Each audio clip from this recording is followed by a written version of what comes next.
गेले 4-5 दिवस झाला मी कोकण त्याचबरोबर कोल्हापूर, सांगली, सातारा, सोलापूर या जिल्ह्यामध्ये चळवळीच्या निमित्तानं फिरतोय। नीटची परीक्षा रद्द झाल्यापासून विद्यार्थ्यांच्यामध्ये आलेलं नैराश्य, त्याचबरोबर पालकांची अस्वस्थता जवळून बघतोय, विशेषतः ग्रामीण भागातल्या पालकांची।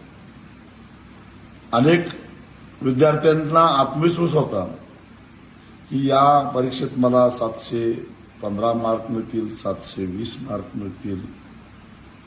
आता पुन्हा नवीन पेपर, नवीन परीक्षा, पुढे काय होईल ही चिंता त्यांना लागून गेली। कुणी जमिनी विकलेल्या आहेत, कुणी घरं घाण ठेवलेली आहेत, कुणी कर्ज काढलेलं आहे परीक्षेची तयारी करण्यासाठी। त्या साऱ्यांच्या आशा आकांक्षेशी खेळ खेळण्याचा अधिकार या पेपर फोड्यांना कुणीही दिलेला नव्हता। गेल्या 5 दिवसामध्ये 4 विद्यार्थ्यांनी आत्महत्या केली आहे। अनेकांच्या मनामध्ये आत्महत्येचे विचार घोळत आहेत। हे सारे कोण आहेत?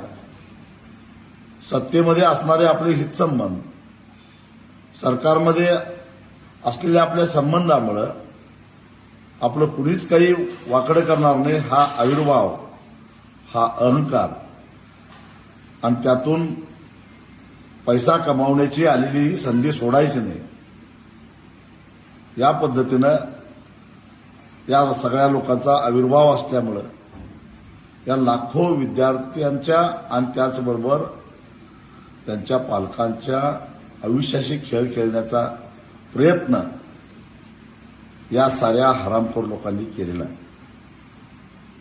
त्यामुळं केवळ भ्रष्टाचाराचा आरोप करून ह्यांना आत टाकून चालणार नाही, तर 4 विद्यार्थ्यांच्या मृत्यूस जबाबदार धरून त्यांच्यावर सदोष मनुष्यवधाचा गुन्हा दाखल झाला पाहिजे। जे म्हणून यात सापडतील त्या सगळ्यांना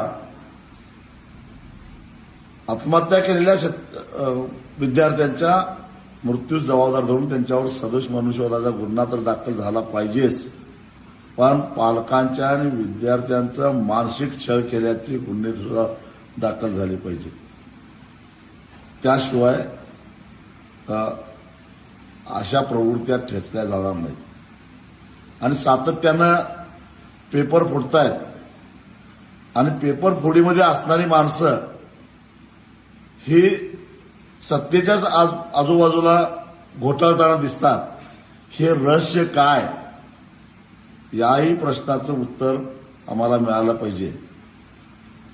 बुलडोझर चालवायची भाषा करताय ना, चालवा ना या आरोपींच्या घरावर बुलडोझर। हा एवढी हिंमत? कारण हे सारे तुमच्या आस्थनीतले निकारी आहेत आणि हे आस्थनीतले निकारीच तुम्हाला एक दिवस घरात बसवणार आहेत, हे लक्षात ठेवा।